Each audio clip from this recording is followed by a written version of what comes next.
கண்ணான கைலாசனே தென்னாட்டு லிங்கீசனே பித்தாடும் சங்காரணி ஈசனே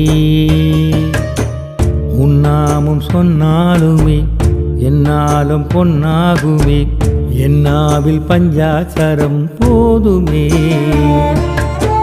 மன்றாடி மனதால் உன்னை மறவாமலே எப்போதும் போற்றிடவே வரம் வேண்டுமே எனையாளும் தெய்வம் அது நீதானையா துணையாக வேண்டும் என் பரமேஸ்வரா கண்ணான கைலாசனே தென்னாட்டு லிங்கீசனே பித்தாடும் சங்காரணி ஈசனே உன்னாமும் சொன்னாலுமே என்னாலும் பொன்னாகுமே என்னாவில் பஞ்சா